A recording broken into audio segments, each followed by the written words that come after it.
Hey Magic fans, I'm Paul and this is your Let's Talk Magic Game Day preview, otherwise known as a slice of bacon. Tonight, the Magic are facing the conference leading Celtics in Boston. This will be the first night of two successive games against Boston on the road in Boston. This is regular season game number 24 for Orlando. The venue tonight is the TD Gardens, which is in Boston. The tip time is UK 12:30 AM, which is 7:30 PM in Boston, and also local for our friends in Orlando. To watch here in the UK, you will once again need an active NBA League Pass subscription. The Orlando Magic, I'll start with them. We are 16-7 on the season, having won 2 on the spin and 8 out of the last 10 games played. Home record, it's a very solid 11-2. Not so good, unfortunately, on the road, which is where we are tonight, where we stand at 5-5. So we have a 500 record on the road. We are stood joint third in the East, tied with Philadelphia for the third and fourth position. We are scoring 114 points per game, which is 16th in the league, and conceding a decreasing number of points at this moment in time, 108.9 per game, which is 4th in the NBA. Defensively, we have dropped back ever just a slight bit to the third-rated team, and offensively also slight drop back because of other teams' excellent performances that have happened out since we last played. We are now rated 18th. Last time out, I'm going to talk about that game a little bit more than some of the stats for the season, because it was a really good win against the Cleveland Cavaliers, a 94-104 home court victory. It was a hard-fought fixture on Monday evening, and arguably it was one of the best performances that the Magic have had this season. Sorry, not performances, wins that the Magic have had this season. Performances have undoubtedly been better. But this was a result that was all about the mentality of the Magic. They came through finding some mental strength to get that win in what was a little bit of adversity, particularly during the first half. The defence wasn't always working smoothly by any stretch of the imagination. Again, the shooting from distance was a struggle, should we say that? Being nice and polite about it.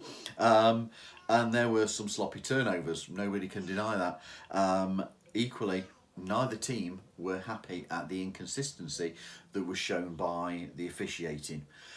After half time, however, the team came out and were much more cohesive in all areas. The defensive display in the second half of the third quarter, so those minutes 5 through till 12 of that third quarter, were incredible. What a great defensive performance they put on. Some of the best defence that they've played all season, in my opinion. The run of empty Cavaliers possessions, it was 11 of 12 in that period that the Cavaliers came away off the offensive end without having scored. And in that period of time also, the Magic put together a scoring run that saw them stretch out a lead. Even though the Cavaliers managed to fight back and put a bit of put that effort in, Orlando were held firm and took that W. The focus that the Magic had and the discipline from the guys on the floor was superb in that second half. Scoring was led by Paolo Banchero with 20 points, followed by Franz Wagner with 19, 8 rebounds and 4 assists. A solid set of figures from Franz. Scoring double digits also were 4 players who, as I've said on other things, had their fingerprints all over that result. Jalen Suggs, Joe Ingles, Goga Bitadze and Jonathan Isaac. We'll start with Goga. 15 points and 7 rebounds. A physical performance at the centre, and he battled for additional possessions all night. Really excellent. Jalen Suggs, he returned to the team, to the starting unit, and showed fight. it was great to hear him mic up, because you just realise what a voice that man is amongst the team. Jalen, he relished the challenge going against Donovan Mitchell. He posted 12 points, 4 rebounds and 2 assists. Good figures, having missed a couple of games, I think it was. Also back after missing 5 of the previous 6 games was Jonathan Isaac, who had 13 minutes of play, 7 points and 4 rebounds. He really did show his value to that second unit on both ends of the floor. He was so good to have back. And finally, the big Aussie, Joe Ingles. What a guy, what a performance. The control that the man has with the ball, his patience, his vision. He is everything that we hoped he would be. The scoring is starting to come up. He finished with 12 points, but ultimately, what a voice of influence he is for that team. So the starting unit in that game was Anthony Black, Jalen Suggs, Franz Wagner, Paolo Banchero and Goga Bitadze. From the bench, Cole Anthony, Gary Harris, Mo Wagner, Joe Ingles and Jonathan Isaac. Caleb Houston, Chuma Okeke, going back to the old pronunciation. Admiral Schofield and Jet Howard were available, but none of them played, being coach's decision. So tonight, good news here, potentially. The Magic have a further improvement on the injury report. Yes, Wendell Carter Jr. is still out, but he is practicing, as we've said before. The update is that Markelle Fultz has been upgraded to being questionable for the game tonight. No guarantees, but he is no longer just out, he is questionable. So let's hope we see him. Two-way player, Trevelyan Queen. Again, he is not part of this squad. And Kevon Harris is yet to suit up, as we've said before. And again, is listed as coach's decision not to play. It's hard to see the Magic changing anything up in respect of the rotation if Markelle Fultz does not play. If he does return, it would be surprising to see him play heavy minutes. Anthony Black, Jalen Suggs, Franz Wagner, Paolo Banchero and Goga Bitadze could easily be the starting 5 come the tip-off again tonight. Moving on to the Boston Celtics. Can't speak highly enough of the season that they're putting together. They are a solid team. Current run is they've won 3 consecutive and won 7 out of their last 10. They have a 18-5 record on the season and stand top of the Eastern Conference. They are scoring very, very well. 117.3 points per game, 7th in the league. They are conceding at a very low rate, 108.9 points per game, 3rd in the NBA. Rating on the offensive end is 6th and defensive 4th. This team is elite on both ends of the floor, and they will be tough. They will be looking to send Orlando a message, I think. They don't foul a lot. They are the 4th best team in total rebounds, and they are the top defensive rebounding team. They shoot the 3-ball most in the league and make the 2nd most in the league. However, that percentage is quite poor, but they make 16 of their 42 attempts per game, almost 43 attempts that they fire up a game.